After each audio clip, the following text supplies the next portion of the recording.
Hello everyone on CBT Now. We are joined by Ryan Kerrigan, who's the Managing Director of Kerrigan Advisors, to update us on mergers and acquisitions in automotive today. So welcome back to the show, Ryan. Thank you so much for taking the time out of your schedule there. Jim, good to see you. Sure. So let's start off with the Kerrigan Index. I saw the news that the index has performed really well in 2023. Yeah, we're back up to 1,000. So just as a reminder to your viewers, the Kerrigan Index is taking the S&P formulation to all of the automotive retail stocks.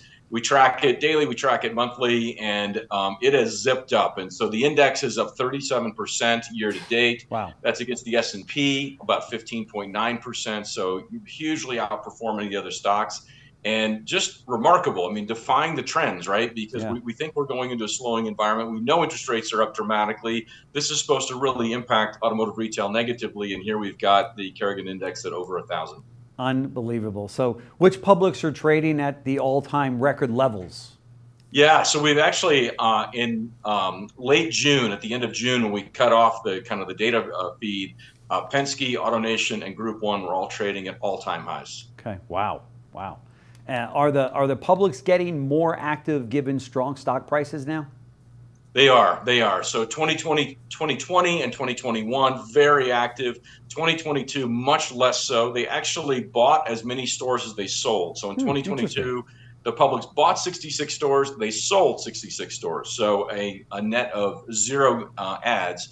They are getting back into it. And we'll talk a little bit of some of the stuff we've been working on here at Kerrigan Advisors. But we are seeing virtually all the publics getting back into the game in 2023, given these very strong stock prices. That's great. So having said that, how is the buy-sell market holding up?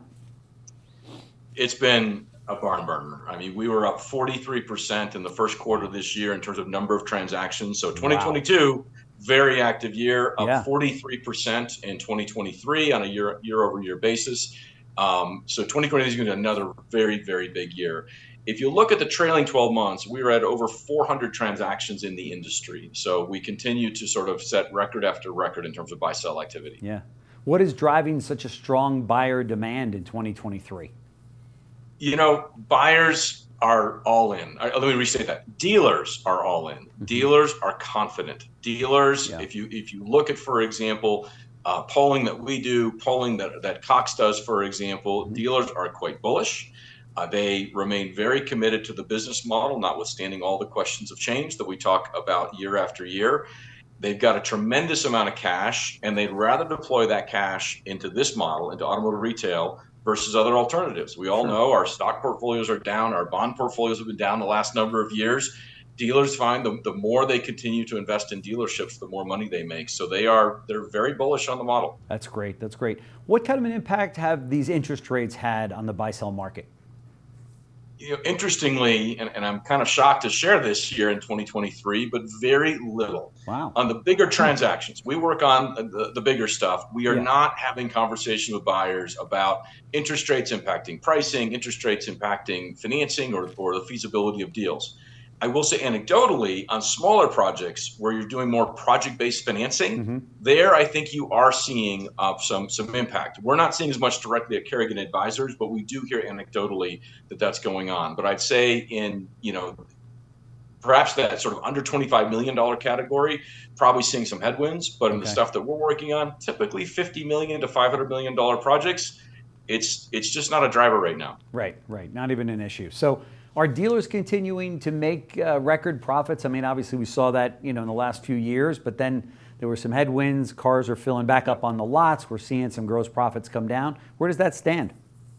Yeah, it's a mixed bag. I mean, we see a wide range of results. If you look, for example, the publics were down in the first part of the year about 20% year over year. So still very strong results, very good return net to sales, but down about 20%. Of course, they were being compared to these crazy numbers where vehicles are being sold over sticker price, right? So that's exactly right. Compared to very hard comps, to use the industry term. Right. So down about 20%. And I'd say that that's a pretty good marker for what we're seeing in the private market. Some down 10%, some down 20%. There are some businesses, we are seeing individual dealerships, individual groups that are off significantly more. But I'd say that kind of 10 to 20% is probably a pretty good indicator. Sure. How is this impacting the valuation that we see out there? Yeah, continued flight to quality. I think you and I talked about that last time. And so there's no question that the ability to kind of get all deals done has dissipated a bit. So we certainly as a firm continue to emphasize quality locations, quality franchises, consistent earnings. And for those situations, we're seeing top dollar. I mean, there's no question that we are able to get top valuation in today's market. However, if you loosen some of those constraints that I just mentioned and you start looking at less consistent profitability, secondary markets, things like that, that high has been missed. You're probably down 20%, give or take, depending on situation. Yeah. But for the high volume premier stores, 2023, we're able to continue to push valuation. Wow. So tell us about the new valuation methodology emerging in recent months, Blue Sky as a percentage of revenue. Yeah. We still very much look at trailing 12 months earnings and Blue Sky multiples, 3-year averages and Blue Sky multiples. So we're still using those traditional metrics, but there are a couple of others that we're definitely spending more time with now. First, buyers are increasingly making a set of assumptions about what they think they can do in terms of return on sales going forward. Okay. So a lot of buyers right now are coming out at kind of 4, 5, 6%, applying that to current revenue and saying that's the profit levels that I think I'm going to be getting. So I'm going to base my valuation on that, and looking a little bit less at historical earnings. The other one that you just mentioned is Blue Sky as a percent of revenue. Mm-hmm. And if you can look at situations today where you've got very high returns, and then, for example, for some of the franchises that have these high multiples, you do that multiplication, you start looking at north of 50% goodwill to revenue, and that's pushing the market. Yeah. There's very little getting done in that 50% range or more, even though the math sometimes would indicate that you can get that. Sure. And so the top of the market here for the best franchises, you're probably looking somewhere in the 40 to 45% is probably the top end of that market, okay, notwithstanding the fact that the multiples might indicate that you can get more. Okay. Are you seeing different trends across different regions? No question. As the economy is facing sort of just these clouds, these uncertainties, that the business-friendly, low-tax states continue to be the belle of the ball. Yeah. And by contrast, let's talk about California, the biggest car market in the country, arguably the best luxury market in the country, most miles driven, et cetera, et cetera. And we'll be announcing something here relatively soon, a large transaction. I will just say that the buyer pool in a place like California, notwithstanding the size, is much thinner. Yeah. You go into other places, you just got a much deeper buyer pool. And so those state policies continue to impact. And I think, to give you maybe a little bit of a spoiler alert, in the quarters to come, in the year to come, I think we're going to talk more about Blue Sky multiples being more impacted by geography than maybe historically. We've always talked about Mercedes multiples are here and Ford multiples are here. Right. And I think we're going to continue to emphasize sort of the state by state impact on those multiples as much as the franchises. Sure. Speaking of Mercedes and Toyota, always at the top of the list, what other brands are hot right now? Yep. I mean, the stalwarts remain strong. Again, Hyundai and Kia, we've talked about them before, but there's no question that the appetite of the established groups to add Hyundai, to add Kia is very strong. And I'd actually put Kia ahead of Hyundai in that regard. Both strong, but I'd say that a lot of the big groups are underweighted for Kia, and they want to add Kia. The other one that I mentioned, we just announced the big transaction in Texas, sold some of the largest Buick GMC stores in the country. And there's real interest for GM franchises right now, more so than we've seen in the past. There's some real energy there. Interesting. Why is that? It's a great question. Two things come to mind. First of all, I think GM has been the most consistent in messaging its partnership with dealers relative to the other domestics. I think that they have gone to great lengths, as you know, significantly taken down the number of Cadillac franchises. They're going to do the same with Buick and GMC. We could see something similar with Chevrolet. They're investing big dollars in this. And so I think that the dealers are just seeing this massive commitment that GM is making to making it a higher volume franchise network, and doing it in a way that it's perceived as being very dealer friendly. And I think the dealers are taking note. Sure. So with the significant rollout of the EV product lines, how are you seeing dealers adapt to the change? Any changes in buyer behavior out there that you're noticing?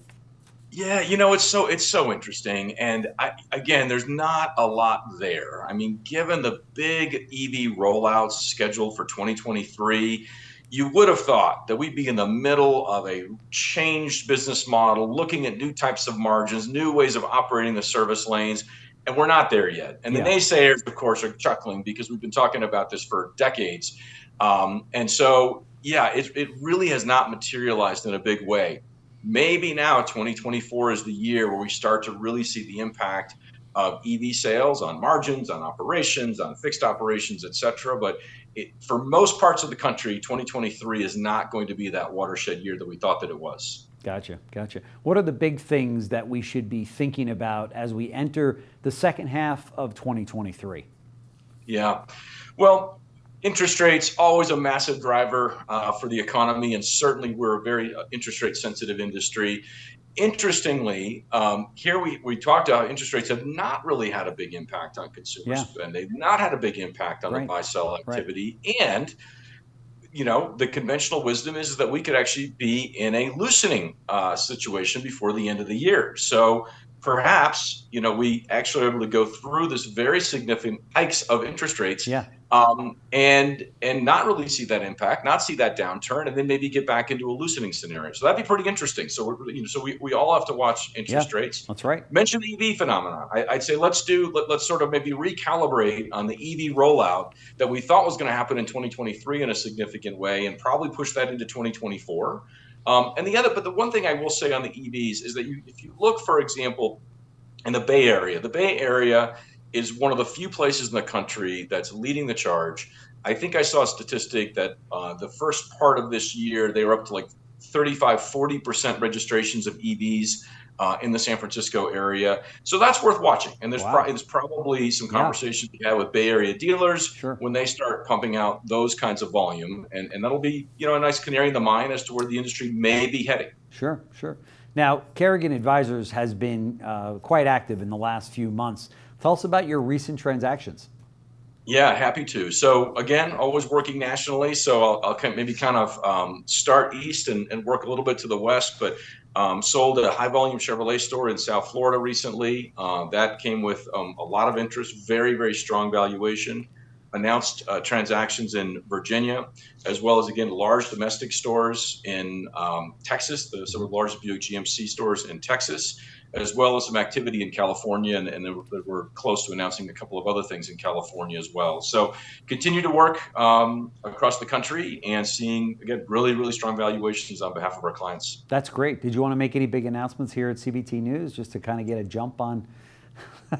Nice try. I got nothing I can announce, but maybe we'll times our next call a little bit better, so I can give you some breaking news. That would be great. Just give me a call. We'll get you on air in no time. Okay, let's do that. That'd be fun. That would be fun. Ryan Kerrigan, Managing Director at Kerrigan Advisors. Thank you so much for joining us once again on CBT News. We always appreciate getting caught up on all things M&A. So thanks so much. Of course, Jim. Good to see you. Good to see you. Thanks.